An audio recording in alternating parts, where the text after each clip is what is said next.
البدع والأهواء، أهل البدع العقائدية وأهل البدع السياسية. نقول بيننا وبينكم السلف، بيننا وبينكم الكتب، كان فيقول البدع بيننا وبينكم. Bismillahirrahmanirrahim.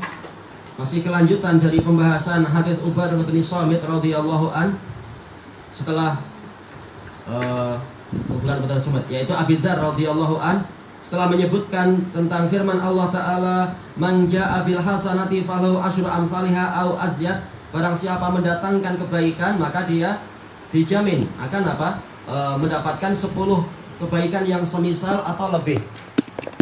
Kalau yang jaminan 10, kalau atau lebih ini terserah Allah. Wa man jaa'a bisayyi'ati fajazaa'u sayyi'atin mithluha. Dan barang siapa mendatangkan suatu keburukan maka balasannya adalah yang semisal. Taib. Atau apa? Au aghfir, atau aku mengampuni. Ini menunjukkan rahmat yang sangat luas. Bahkan di dalam keburukan pun, dalam masalah kes keburukan, Allah Ta'ala punya fadl di situ. Tidak yaitu terus-menerus bersikap adil, bahkan lebih bagus lagi, yaitu mengampuni. Karena ada sebab-sebab tertentu sehingga dia diampuni oleh Allah Ta'ala. Taib.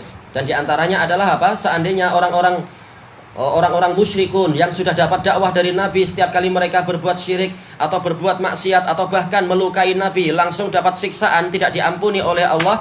Maka ada beberapa hikmah yang tertinggal, yaitu anak-anak mereka yang lahir di kemudian hari itu. Seandainya mereka dibunuh waktu itu dan dibinasakan, maka tidak lahir anak-anak yang jadi ahli tauhid. Sementara Rasulullah SAW dengan hikmah beliau dan sudut pandang yang luas, beliau telah mendoakan ampunan untuk orang-orang yang melukai beliau di waktu perang Uhud. Allahumma ghafir li qaumi fa innahum la ya'lamun. Wahai Allah, ampunilah kaumku karena mereka tidak tahu. Yaitu di antara hikmahnya itu, mereka masih memiliki diharapkan punya keturunan-keturunan yang lebih baik daripada orang tadi. Dan ini sebagai realisasi juga dari ucapan Rasulullah SAW kepada malaikat Jibril dan Dzul Akhsyabain ketika beliau terusir dari Taif. Ketika malaikat sudah menawarkan untuk menenggelamkan orang Mekah dan Taif dengan dengan 2 gunung besar. Maka Rasulullah mengatakan, bahkan saya mengharapkan bahwasanya nanti mereka itu akan melahirkan keturunan-keturunan yang mentauhidkan Allah dan tidak berbuat syirik sedikit pun. Jadi ini hikmah bahwasanya tidak semua kesalahan itu langsung dikasih hukuman. Seringkali bahkan Allah Ta'ala mengampuni. Tayyib. Makanya di dalam firman Allah Ta'ala, au yubiqahunna bima kasabu wa ya'fu an katsir, atau boleh jadi Allah menenggelamkan orang yang di kapal-kapal itu dengan sebab kesalahan mereka. Tetapi Allah Ta'ala memaafkan banyak sekali kesalahan mereka. Karena masih banyak hikmah di balik itu. Boleh jadi di antara mereka walaupun ahli syirik, mereka masih punya rahmat, menyayangi anak yatim demi kebaikan anak yatim itu. Dan seterusnya, masih banyak hikmah-hikmah yang lain. Sehingga mereka itu diampuni.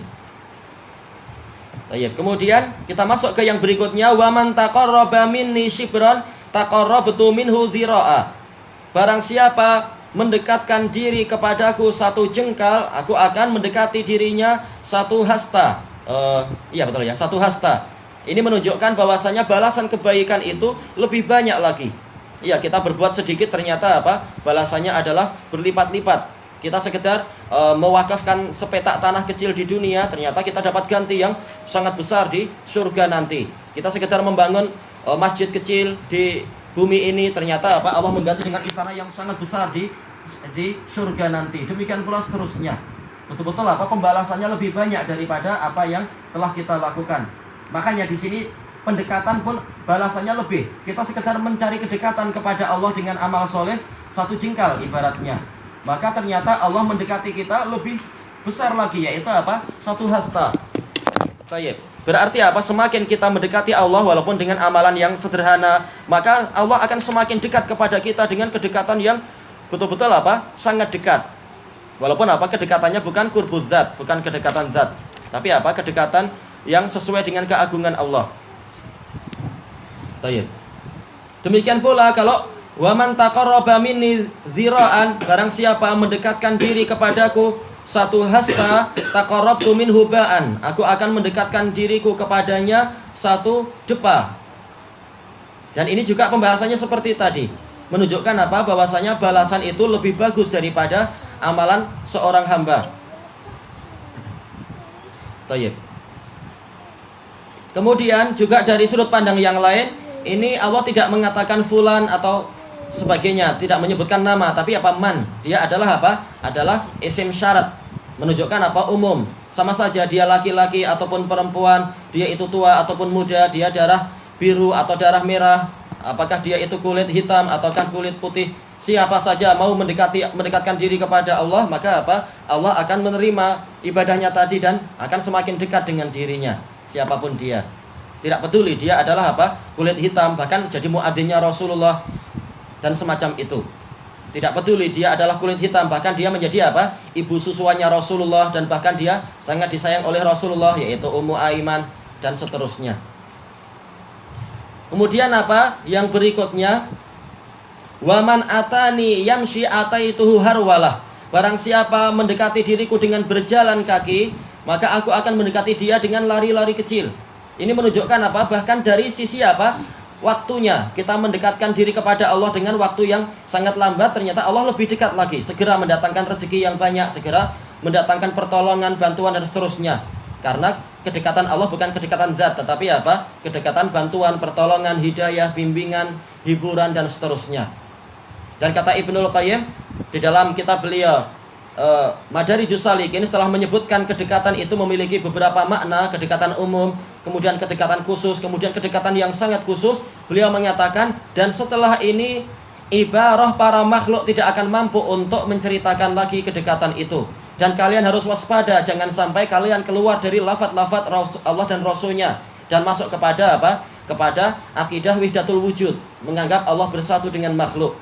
Tetapi apa? Ini adalah kedekatan khusus yang hanya dirasakan oleh orang-orang yang khusus dengan Allah. Tidak perlu kedekatan zat, tetapi apa? Kita sendiri merasakan, terutama ketika kita sepi, ketika kita apa? Merasa diganggu oleh hantu atau jin atau setan. Tapi kalau kita banyak zikir, kita merasa kedekatan dengan Allah. Walaupun tetap Allah Ta'ala tinggi di atas arasnya sana. Menunjukkan apa? Pertolongan itu sangat dekat, bimbingan, bantuan dan perlindungan juga sangat dekat. Sebagai realisasi dari sabda Rasulullah SAW, ihfadillaha tajiduhu tujahat. Jaga Allah, niscaya engkau akan mendapati Allah di hadapanmu.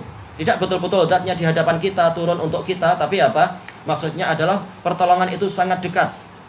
Saking dekatnya sampai enggak perlu kita menunggu waktu lama, sudah datang pertolongan, sudah datang bimbingan, sudah datang jalan keluar yang tidak disangka-sangka dan seterusnya. Tidak perlu nunggu lama-lama. Tayyib, inilah makna kedekatan yang diinginkan, bukan kedekatan zat. Tapi kedekatan apa? Sebagian dari sifat-sifat Allah, kedekatan pertolongan dan seterusnya. Kalau kedekatan umum maksudnya adalah kedekatan sifat yang berupa apa? Ilmu Allah dekat, mengawasi kita. Baik, kemudian yang selanjutnya, ayat ini, hadis ini betul-betul apa? Penuh dengan berbagai macam kabar gembira untuk kita. Maka kalau kita sungguh-sungguh belajar, pasti Allah Ta'ala akan apa? Menolong kita, memberikan ilmu yang banyak yang selama ini kita cita-citakan, bahkan lebih. Siapa yang menyangka bahwasanya yang diharapkan begini ternyata dapatnya lebih. Demikian pula rezeki, bersungguh-sungguh mencari rezeki yang baik-baik dengan cara yang baik, ternyata tidak disangka-sangka rezekinya lebih banyak dari yang mampu kita perkirakan. Rezeki yang tidak disangka, karena dia di samping mencari rezeki, dia juga apa? Bertakwa kepada Allah. Tayyib.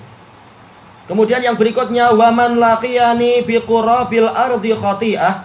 Barang siapa menjumpai aku dengan sepenuh bumi kesalahan, tetapi apa? Halnya la yusyrik, ini bukan apa? Bukan naat untuk khati'ah. Jangan dengan alasan bahwasanya apa? Al jumlatul waqi'atu ba'da nakirah tufidu na'tan. Bahwasanya jumlah yang datang setelah nakirah, maka dia itu adalah apa? Menunjukkan sifat. Karena tidak mungkin kesalahan disifati dengan la yusyriku bi syai'an. Kecuali kalau dikatakan fiha, mungkin. Tapi apa? Yang lebih dekat adalah ketika dikatakan la yusyrik, berarti kembali ke fa'ilnya. Berarti ini jumlah bukan datang untuk menjelaskan masalah khoti'ah, tapi untuk menjelaskan masalah man laqiyani ini. Berarti dia adalah jumlah waqi'ah ba'da apa? Ba'da ma'rifah. Berarti dia adalah hal. Dan ini yang dijelaskan juga oleh siapa? Dijelaskan oleh At-Tibi ketika mensyarah untuk riwayat Tirmidzi-nya, bukan riwayat Muslimnya. Jadi ini adalah hal dari siapa? Hal dari pelakunya. Jadi walaupun dia datang menghadap Allah dengan sepenuh bumi kesalahan, tetapi keadaan dia adalah apa? Tidak berbuat syirik kepada Allah. Jadi bukan kesalahannya tadi disifati dengan dia tidak berbuat syirik, tapi apa? Orangnya tidak berbuat syirik. Tayyib. Lalu bagaimana untuk memahami i'rab semacam ini? Karena di balik i'rab ini ada makna yang tersembunyi. Berarti apa? Untuk memahami i'rab kita juga perlu mengetahui dasar-dasar maknanya. Makanya Syekhuna Abu Amr Az-Zabidi di dalam daras beliau Alfiyah Ibnu Malik mengatakan apa? Nisful fahmul makna nisful i'rab. Memahami makna itu sudah setengah i'rab. Nah, kalau kita sudah tahu makna, kita mendapatkan setengah i'rab, tinggal apa? Di i'rab yang sesuai. Kalau sudah di i'rab dengan sesuai, maka di situ kita mendapatkan kedalaman makna. Yaitu apa? Manakala la yusyriku bi syai'an ini adalah hal, sementara hal itu apa? Dijelaskan oleh At-Tibi, juga dijelaskan oleh Ali Al-Qari. Hal itu menunjukkan keadaan sebelum dia dibicarakan. Ini adalah sesuatu yang madhi. Jadi memang dia itu sebelum menghadap Allah, memang dia adalah bukan ahli syirik. Bukan berarti harus bertahun-tahun sebelumnya dia tidak boleh punya kesyirikan, bukan begitu. Tapi apa? Sebelum dia menjumpai Allah, sebelum rohnya itu naik ke langit, dia matinya adalah dalam keadaan apa? Dalam keadaan tidak berbuat syirik. Intinya jangan apa? Setelah menghadap Allah baru, oh ya Allah, saya sekarang berlepas diri dari sesembahan yang lain. Nah, itu sia-sia. Harus apa? Ketika masih di alam dunia dia tidak berbuat syirik. Karena berapa banyak di ayat dalam Al-Quran dan hadis orang-orang itu baru apa? Mau mentauhidkan Allah setelah apa? Setelah berjumpa dengan Allah. Ketika masih hidup tidak mau. Nah, ini sia-sia. Berarti apa? Memang harus dia sebelum betul-betul berjumpa dengan Allah, dia harus menjadi ahli tauhid, tidak berbuat syirik. Inilah hikmah kenapa didatangkan pola hal di sini, karena hal memang seperti itu. Sebagaimana dijelaskan oleh oleh Ibnu Hisham Al-Ansari di dalam syarah beliau terhadap Qatrun Nada. Yang namanya hal adalah menjelaskan keadaan sebelum takallum, sebelum berbicara. Baik. Kemudian dari hadis ini ada faedah sebagaimana dijelaskan oleh Ali Al-Qari, keutamaan orang yang mati dalam keadaan bertauhid, yaitu apa? Walaupun dia banyak dosa, asalkan dia itu tidak berbuat syirik, maka dosa-dosanya akan diampuni oleh Allah, walaupun dosanya adalah sepenuh bumi. Baik, sekarang apa hikmah menggunakan pola bi qurabil ard? Kenapa tidak menggunakan pola bi sa'atil ard atau bi zinatil ard? Kenapa tidak mengatakan dosanya seluas bumi atau dosanya seberat bumi? Kenapa menggunakan lafaz qurab? Kata Imam Ibnu Hubairah di dalam kitab Al-Ifsah an Ma'anis Sihah, ini karena lafaz qirab itu mencakup semua. Kalau dikatakan dia sepenuh bumi, maka untuk dalam bahasa Arab mencakup apa? Seberat bumi dan seluas bumi, semuanya masuk di situ. Jadi intinya adalah apa? Walaupun dia berbuat dosa sampai di mana-mana, atau dosanya itu kualitinya sangat berat dan seterusnya sampai memenuhi bumi, maka asalkan dia dosanya bukan berupa kesyirikan, asalkan ketika mati dia adalah bukan ahli syirik, maka tetap dia akan didatangkan ampunan oleh Allah Ta'ala untuknya. Pasti dia akan diampuni, walaupun apa? Mungkin dicuci dulu. Karena apa? Dosanya terkait dengan, bukan hanya dengan Allah, terkait dengan makhluk. Ini perlu apa? Diselesaikan dulu. Tapi suatu saat pasti dia akan diampuni dan masuk surga. Ujung akhirnya pasti akan masuk surga. Berarti intinya adalah apa? Dikatakan oleh Imam Ibnu Hubairah, hadis ini di dalamnya ada al-has, ada dorongan untuk apa? Memperbanyak istighfar, memperbanyak taubat dan istighfar. Taib. Intinya adalah apa? Banyak-banyak mohon ampun. Kenapa? Walaupun kita itu insya Allah kalau kita ahli tauhid kita diampuni, tapi kita datang menghadap Allah, datang di hari kiamat memikul dosa, itu pun sudah susah. Sebelum datangnya apa? Surat pengampunan istilahnya. Sebelum Allah Ta'ala datang ke untuk faslul qadha di padang mahsyar, dan kemudian apa? Sampai ke giliran kita, baru kemudian kita diampuni. Selama ribuan tahun di padang mahsyar, gimana kita memikul dosa? Letih. Maka apa? Jangan sekedar apa? Mengandalkan tauhid kemudian kita tidak mau mohon ampun. Usahakan untuk terus-menerus bertaubat dan mohon ampun. Karena apa? Walaupun nanti datang surat pengampunan, masa penungguan pun sudah apa? Siksaan yang sangat berat. Dari sisi panasnya, dari sisi apa? Tenggelam ke dalam bumi kalau dia merampas tanah orang lain, dan juga dari faktor memikul dosa. Allah Ta'ala telah menyebutkan wa anatil wujuhu lil hayyil qayyum Wa qad khaba man hamala zulma. Dan nanti wajah-wajah itu semuanya menunduk kepada Al-Hayyul Qayyum. Sungguh akan rugi dan celaka orang yang datang dalam keadaan memikul kezaliman. Mungkin suatu saat diampuni, tapi selama penantian pun celaka dan rugi memikul beban sebanyak itu. Ya, sepenuh bumi gimana kita memikulnya? Jelas akan sangat letih dan payah. Baik, maka walaupun hadis ini berisi kabar gembira untuk ahli tauhid, tapi juga di dalamnya ada dorongan untuk bertaubat. Karena datang memikul sepenuh bumi dosa ini letih dan berat. Baik, ilahuna wallahu a'lam.